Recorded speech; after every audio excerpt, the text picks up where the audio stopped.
دع لله داع ودعا لله داع لا إله إلا الله لا إله إلا الله لا إله إلا الله محمد رسول الله عليه صلاة الله عليه صلاة الله أيها المبعوث فينا جئت بالأمر المطاع جئت بالأمر المطاع جئت شرفت المدينة بالهدى يا خير داع merupakan tempat penginapan berjemaah yang mengambil paket khusus yang dimana akan menikmati keselesaan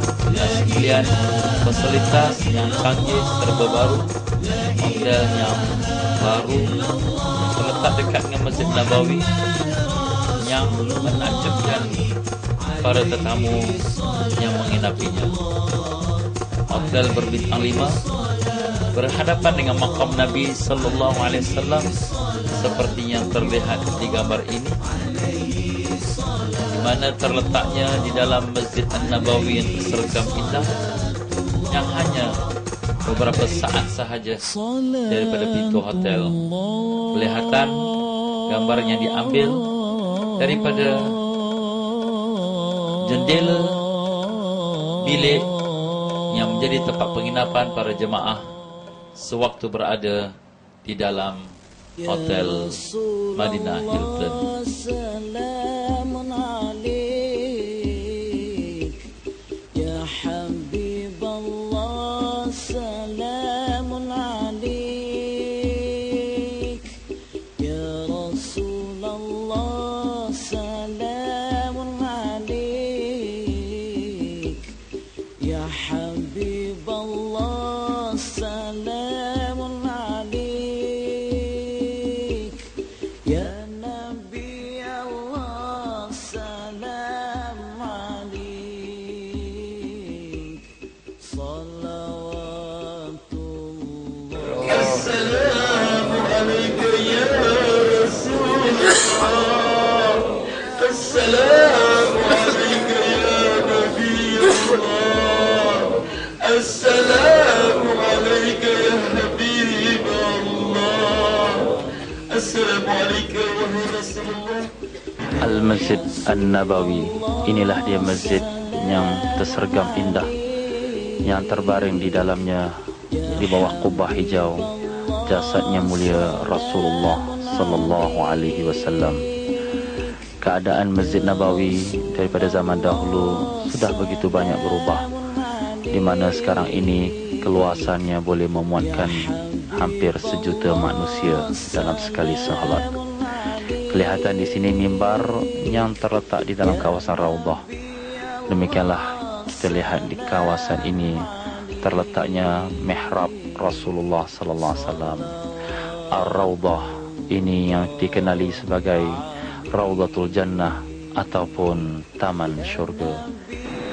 Inilah dia tempat musallah Rasul ataupun tempat salat Nabi apabila baginda menjadi imam. Di sinilah menjadi tempat rebutan orang ramai untuk bersalat di situ dan berdoa. Maqam Nabi sallallahu alaihi wasallam. Assalamu alayka ya Rasulullah. Assalamu alayka ya Nabi Allah. Assalamu alayka ya Sayyidil Mursalin. Assalamu alayka ya Imam al-Muttaqin. Di samping makam Nabi terletak makam Abu Bakar. Sebelah kanannya Assalamu alayka ya Aba Bakrin As-Siddiq. Assalamu alayka ya Sayyidina Umar bin Al-Khattab. Tuan-tuan dan puan-puan, inilah keindahannya di dalam Masjid Nabawi dengan dilengkapi peralatan moden seperti yang kita saksikan ini, yaitu payung-payung yang meneduhi para jemaah di waktu siang hari dan menjadi kucuk kembali sewaktu malam dengan alat-alat canggih yang otomatik.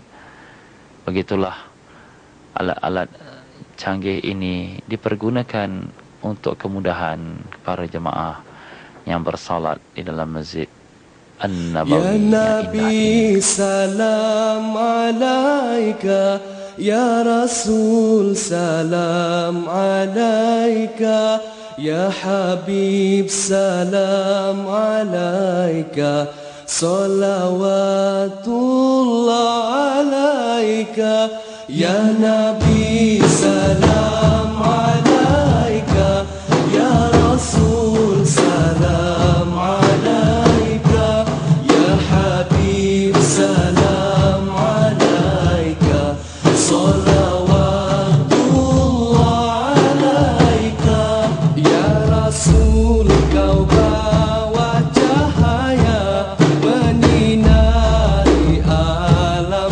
buana, bumi tandus subur kembali, rasa gembira di hati. Ya Nabi salam alaika, Ya Rasul salam alaika, Ya Habib salam alaika. Perjalanan menuju ke Madinah bukan satu perjalanan yang mudah, tuan-tuan.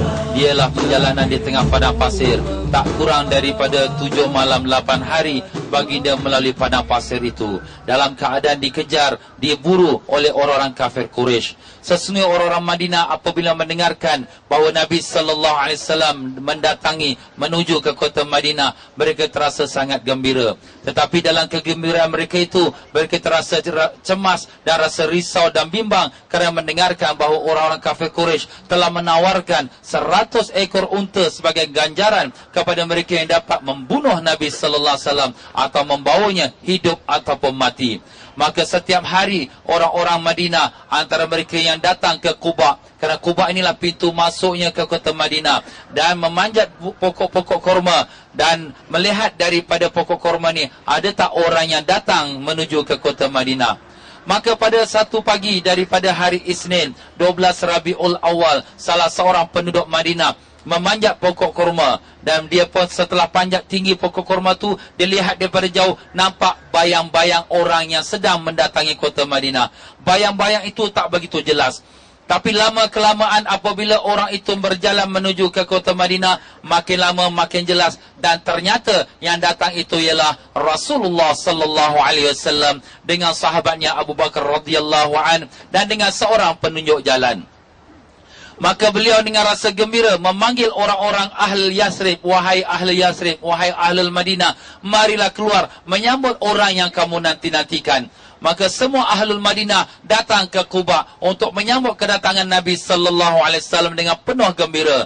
Dan apabila baginda pun sampai ke Quba ini, mereka pun menyanyikan satu nasyid yang tuan-tuan pun sudah sentiasa mendengar dan menghafalkannya. Mari kita baca di tempat asal nasyid itu dimulakan, iaitu Tala'al badru alaina min thaniyatil wada' wajaba syukru alaina ma da'a lillahi da'. Tala'al badru alaina, telah terbitlah bulan purnama di atas kami.